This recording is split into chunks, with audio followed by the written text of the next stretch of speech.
CMR ఇప్పుడు మరింత వైభవంగా విశాలంగా మన ఉప్పల్లో గ్రాండ్ రీఓపెనింగ్ 28 మార్చ్. నమస్తే, welcome to Suman TV news. నేను మీ సాయి భైరి. మచిలీపట్నం సీటుకు సంబంధించి గత కొద్ది రోజులుగా చర్చ కొనసాగుతుంది. అక్కడ ఎవరు నిలబడతారని చెప్పేసి బాలశౌరి నిలబడతారా లేకుంటే ఇంకెవరికైనా దాన్ని కేటాయిస్తారనేటువంటి చర్చ కొనసాగుతుంది. ఈ సందర్భంలో పవన్ కళ్యాణ్తో వరుసగా నేతలందరూ భేటీ అవుతున్నారు. బాలశౌరియే కాదు, తాజాగా పోతున్న మహేష్ కూడా భేటీ అవుతున్నారు. ఆయన వెస్ట్ నుంచి టికెట్ ఆశిస్తున్నారు. రెబల్గా కూడా నిలబడే అవకాశాలు ఉన్నటువంటి సందర్భంలో ఆయన భేటీ అవుతున్నారు, బాలశౌరి భేటీ అవుతున్నారు. మిగతా నేతలందరూ కూడా వరుసగా ఇప్పుడు పవన్ కళ్యాణ్ చుట్టూ భేటీ అవ్వడానికి, పవన్ కళ్యాణ్తో మాట్లాడడానికి వరుసగా క్యూ కడుతున్నటువంటి పరిస్థితి. అసలు ఏం జరుగుతుంది, భేటీలో ఏం చర్చిస్తున్నారు, బుజ్జగింపులు జరుగుతున్నాయా లేదంటే అల్టిమేట్ చేస్తున్నారా పవన్ కళ్యాణ్ అనేది తెలుసుకుందాం. దీనికి సంబంధించి మాట్లాడేందుకు మనతో పాటు Suman TV news chief editor Keshav గారు ఉన్నారు. సార్ నమస్తే. నమస్తే సార్, వరుసగా పవన్ కళ్యాణ్తో భేటీలు, పోతిన మహేష్ వస్తున్నారు, బాలశౌరి మాట్లాడుతూ భేటీ అవుతున్నారు, మిగతా నేతలు కూడా ఒక్కొక్కరుగా వస్తున్నారు. ఏం జరుగుతుంది, బుజ్జగింపుల పర్వమేనా ఇది లేకుంటే అల్టిమేట్ చేస్తున్నారా వాళ్ళంతా పవన్ కళ్యాణ్కి? ఎన్డీఏ కూటమికి పవన్ కళ్యాణ్ స్టార్ క్యాంపెయినర్. మిగతా వాళ్ళందరినీ పక్కన పెట్టి చూస్తే పవన్ కళ్యాణే స్టార్ క్యాంపెయినర్. రేపు కూటమి విజయం సాధించాలన్నా కానీ జగన్మోహన్ రెడ్డి ఒక పక్కా ప్రణాళికతో ముందడుగు వేస్తున్నటువంటి పరిస్థితి ఉంది. ఆల్రెడీ అన్ని అసెంబ్లీ స్థానాలకు అభ్యర్థులను ప్రకటించేశారు. ఇటు లోక్సభ స్థానాలకు కూడా కంప్లీట్ క్లియర్ పిక్చర్ ఇచ్చేశారు. ఇడుపులపాయకి వెళ్ళి అక్కడ ఒక పూజ చేశారు, మొదలుపెట్టారు, యాత్ర మొదలైంది. ఈ బస్సు యాత్ర ఇచ్చాపురం వరకు కొనసాగింది. ఎందుకంటే నెల రోజులు సమయం అనేది విపక్ష నేతలకి ఈ లోటుపాట్లు సర్దుబాటు చేసుకోవడానికి ఒక అవకాశం అయితే, జగన్మోహన్ రెడ్డి గారికి ఏంటంటే ఒక పక్కా ప్రణాళికతో ముందుకెళ్ళడానికి వచ్చేటువంటి ఆస్కారం. సో ఈ క్రమంలోనే ఆయన యాత్ర ఆయన మొదలు పెట్టేశారు. ఇక్కడ వచ్చేసరికి ఏమవుతుందంటే కూటమిలో ఇంకా సర్దుబాట్లు, దిద్దుబాట్లు ఇవన్నీ కూడా పెండింగ్లో ఉన్నటువంటి పరిస్థితి ఉంది. అందుకనే వరుసగా అందరూ కలుస్తున్నారు. 21 నియోజకవర్గాలు ఫిక్స్ చేసుకున్నది జనసేన పార్టీ. అందులో 18 సీట్లకు సంబంధించి అధికారిక ప్రకటన కంప్లీట్ చేసింది. ఇంకా 3 సీట్ల విషయంలో కొంత చర్చ నడుస్తుంది. అటు విశాఖ సౌత్ కావచ్చు, ఇటు ఉమ్మడి కృష్ణా జిల్లాలో ఉన్నటువంటి అవినిగడ్డ నియోజకవర్గం కావచ్చు, అలానే పాలకొండ నియోజకవర్గాన్ని తీసుకుంటున్నారు. మొదటిసారిగా పాలకొండ నియోజకవర్గంలో జనసేనకు ఉన్నటువంటి బలాబలాలపైన ఇవాళ ఎక్కువ చర్చ జరిగింది. ఎందుకంటే ఎస్టీ కాన్స్టిట్యున్సీ, అక్కడ జనసేన పార్టీకి ఎటువంటి బలం ఉంది. అలాంటి విచిత్రం ఏంటంటే 21 సీట్లలో ఒక ఎస్టీ సీటు, 3 ఎస్సీ సీట్లు తీసుకుంది జనసేన పార్టీ. సో అంటే ఆ అభ్యర్థుల్ని పెట్టుకునేటువంటి క్రమంలో కూడా జాగ్రత్తలు తీసుకోవాలి. అంటే 2 ఎస్టీ సీట్లు ఉన్నాయి, 2 ఎస్టీ 2 ఎస్సీ ఉన్నాయి. నేను పోలవరం కూడా ఎస్టీ సీటే, ఇప్పుడు పాలకొండ ఎస్టీ. సో అక్కడ అభ్యర్థుల్ని ఖరారు చేసేటువంటి కసరత్తులో పవన్ కళ్యాణ్ బిజీగా ఉన్నారు. ఇంకోవైపు నుంచి కొన్ని చోట్ల అంటే అటు కాకినాడ పార్లమెంటరీ కాన్స్టిట్యున్సీకి పోటీ విషయంలో కూడా అభ్యర్థి మార్పు అనే చర్చ నడుస్తుంది. మచిలీపట్నం లోక్సభ స్థానానికి అభ్యర్థిని ఇంకా డిసైడ్ చేయాలి. సిట్టింగ్ ఎంపీగా ఉన్నటువంటి బాలశౌరికే సీట్ ఇస్తారు అనేటువంటి అంశం చెప్పినప్పటికి కూడా మళ్ళీ కొన్ని దఫాలుగా ఆ ప్లేస్లో అవినిగడ్డ నుంచి ఆయన్ని ఎమ్మెల్యేగా కంటెస్ట్ చేయించాలి, ఎంపీ సీటుకి వంగవీటి రాధాని తీసుకురావాలి, లేదంటే మరొక ప్రత్యామ్నాయంగా నాగబాబు పేరును పరిశీలిస్తున్నారు. ఇట్లా రకరకాల చర్చలు జరుగుతున్నటువంటి పరిస్థితి ఉంది. సో ఏదైనా కానీ పవన్ కళ్యాణ్ గారు పెట్టుకున్నటువంటి టార్గెట్ ఈ నెల 30వ తేదీ నుంచి ఆయన యాత్ర పిఠాపురం నుంచి మొదలవుతుంది. కాబట్టి ఈ లోపునే ఈ 2-3 రోజుల్లోనే ఒక కన్క్లూజన్ ఇవ్వాలనేటువంటి ప్రయత్నాల్లో ఉన్నారు. కాబట్టి వరుస భేటీలు మంగళగిరి పార్టీ కార్యాలయంలో జరుగుతున్నాయి. దీనికి అదనంగా ఏంటంటే పోతిన మహేష్ గత 2 రోజులుగా నియోజకవర్గంలో ఆయన అభిమానులు, అనుయాయులు, పార్టీ కార్యకర్తలు జనసేన పార్టీకి విజయవాడ వెస్ట్ సీటు కేటాయించాలనేటువంటి డిమాండ్ చేశారు, ప్రతిపాదన చేశారు. సో ఈ విషయాలన్నీ కూడా అధినేతతో చర్చించడం కోసం, ఒకవేళ అవకాశం ఉంటే పరిశీలించమని కోరడం, లేదంటే ఓదార్పు కోరుకోవడం కోసం వచ్చి కలిసినట్టుగా అయితే అది క్లియర్గా కనిపిస్తుంది. ఇంకోటి ఏంటంటే వీటితో పాటు అవతలుగా అంటే కూటమిలో బలమైనటువంటి ప్రధానమైనటువంటి పార్టీగా పరిగణిస్తున్నటువంటి బీజేపీ రోజుకు ఒక కొత్త కోరికను బయట పెడుతుంది. మొదట 6 అసెంబ్లీ సీట్లు అన్నారు, తర్వాత దాన్ని 10కి చేర్చారు. ఇప్పుడు 11 సీట్లు కావాలి, ఇంకో సీట్ ఇవ్వండి అంటున్నారు. ఇది కాకపోతే ఇక్కడికి బదలాయించండి అనేటువంటి పరిస్థితి కనిపిస్తుంది. ఎందుకంటే విజయనగరం సీట్ వదిలేసి రాజంపేట ఎంపీ స్థానాన్ని తీసుకున్నారు. ఇప్పుడు రాజంపేట నియోజకవర్గంలో రాజంపేట అసెంబ్లీ స్థానాన్ని కూడా మాకు ఇవ్వండి అనేటువంటి ఒక ప్రతిపాదన పెడుతున్నారు. ఇది సరిపోదన్నట్టుగా రాజమండ్రి అర్బన్ సీట్ వదిలేయండి, లేదా అనపర్తి అనౌన్స్ చేసిన సీట్ వదిలేయండి అండి. ఇవన్నీ కూడా కొన్ని తర్జన భర్జనలు జరుగుతున్నాయి. ఫైనల్గా ఇది ఎవరి పీక మీదకి వస్తుందంటే జనసేన పార్టీ పీక మీదకి వచ్చేటువంటి పరిస్థితి ఉంది. చివరికి 21 సీట్లు పోటీ చేస్తారు, వాళ్ళు అడిగిన 11 కోసం ఇంకో సీటుని త్యాగం చేస్తారనేటువంటి చర్చ కూడా నడుస్తుంది.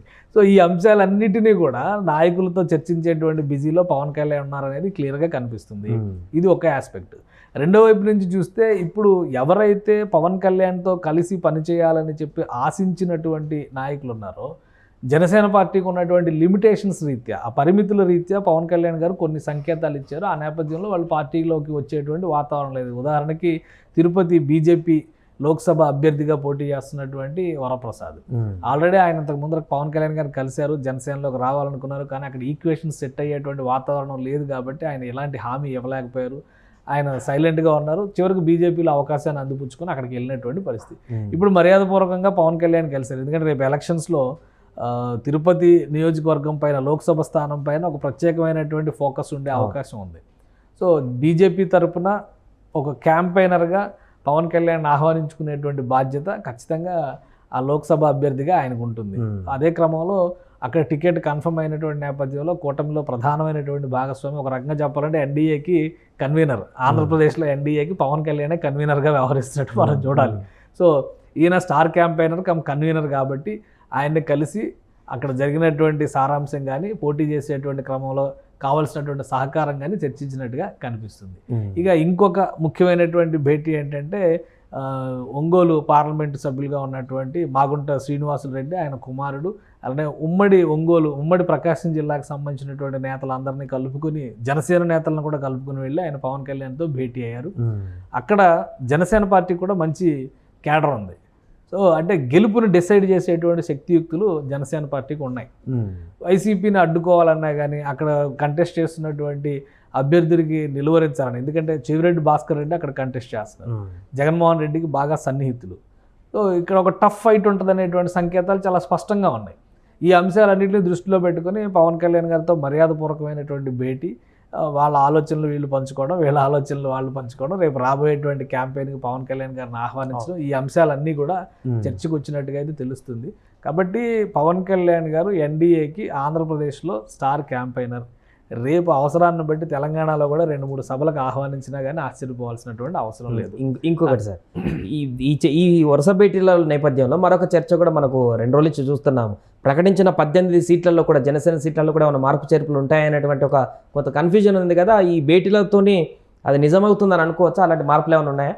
అంటే ఈ భేటీల వలన దానికి ప్రభావం లేదు, కానీ మార్పులు చేర్పులు ఉండొచ్చు. అంటే ఇవి పక్కా ఫైనల్ అని చెప్పడానికి అవకాశం లేదు. ఎందుకంటే ఆల్రెడీ 2-3 నియోజకవర్గాల విషయంలో వ్యతిరేకతలు రావడము, వాళ్ళని పిలిచి బుజ్జగించడం, స్థానికంగా ఉన్నటువంటి టీడీపీ జనసేన కార్యకర్తల మధ్య విభేదాలు రావడము, మా సీట్ అంటే మా సీట్ అనేటువంటి పోటీ రావడం, దీన్ని సమన్వయం చేసేటువంటి బాధ్యతను తీసుకోవడం, ఇవన్నీ కూడా వరుసగా జరుగుతున్నాయి. ఇప్పుడు ఫోకస్ అంతా ఎంపీ సీట్లు ఎక్కువ గెలవడం అనే దాని మీద ఉండడం వల్లనే 2 ఎంపీ సీట్లలో కూడా మరొకసారి రివ్యూ చేస్తున్నట్టుగా, పవన్ కళ్యాణ్ గారు మరొకసారి రివ్యూ చేస్తున్నట్టుగా సమాచారం. సో ఆయన రివ్యూ తర్వాత ఆ సీట్లు అనౌన్స్ చేస్తారు. పెండింగ్లో ఏవైతే 3 అసెంబ్లీ సీట్లు ఉన్నాయో వాటిని అనౌన్స్ చేస్తారు. బీజేపీ పొత్తులో ఏవైతే ఇటు ఇటు అవుతాయో వాటి ఆధారంగా కూడా మార్పులు చేర్పులు అయ్యేటువంటి అవకాశం ఉంది. ఎందుకంటే బీజేపీతోనే మొదటి నుంచి సమస్య వస్తుంది.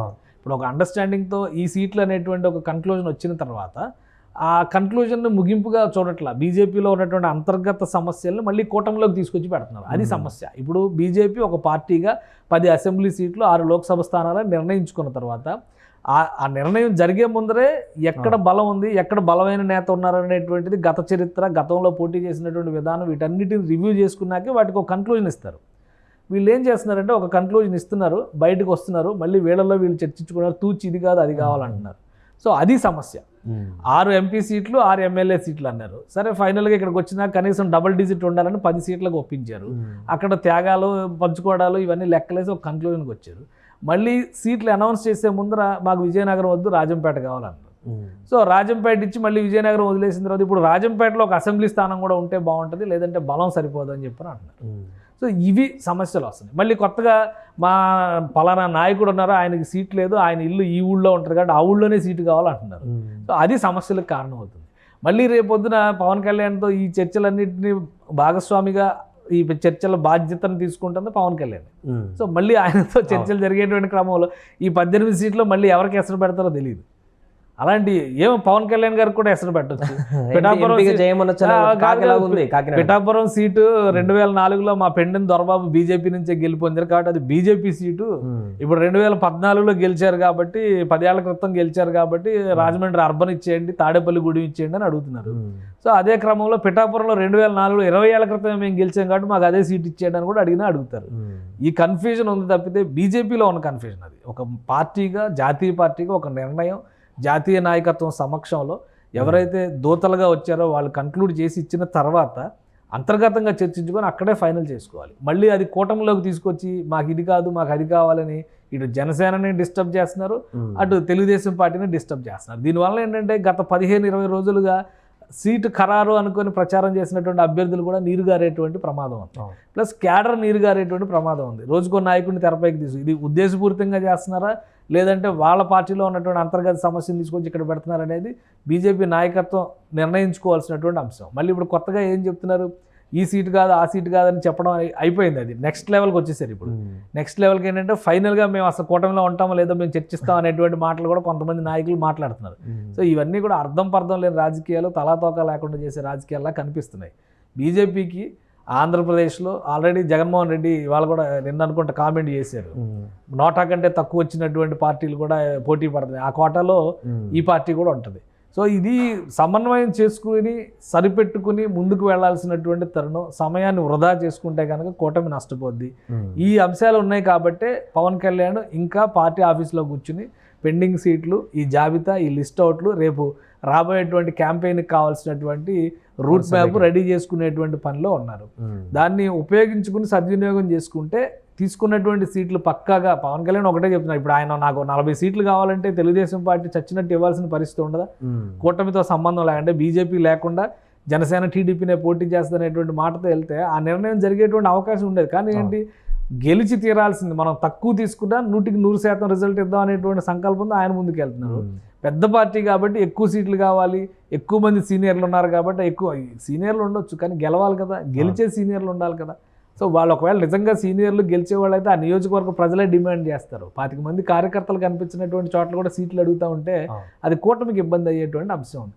సో ఈ అంశాలన్నింటినీ దృష్టిలో పెట్టుకోవడం వల్లనే పవన్ కళ్యాణ్ దగ్గరికి వరుస పెట్టి అన్ని పార్టీల నాయకులు, 3 పార్టీల నాయకులు, కూటమిలో ఉన్నటువంటి 3 పార్టీల నాయకులు కూడా వెళ్ళి సమన్వయం చేసుకునేటువంటి పనులు చేస్తున్నటువంటి పరిస్థితి కనిపిస్తుంది. Right sir. సో మొత్తానికి ప్రస్తుతం పవన్ కళ్యాణ్తో వరుస భేటీలతోనైతే కొంత రాజకీయ హీట్ని అయితే పుట్టిస్తున్నారు. కొంతమంది సీట్ రాక అసంతృప్తితో భేటీ అవుతుంటే మరికొందరు వచ్చినటువంటి అభ్యర్థులు ఖరారైనటువంటి అభ్యర్థులు తమకు మద్దతుగా క్యాంపెయిన్ చేయడానికో లేకుంటే పవన్ కళ్యాణ్ సజెషన్ తీసుకోవడానికో వరుసగా వచ్చి భేటీలు అవుతున్నటువంటి పరిస్థితి అయితే కనిపిస్తుంది.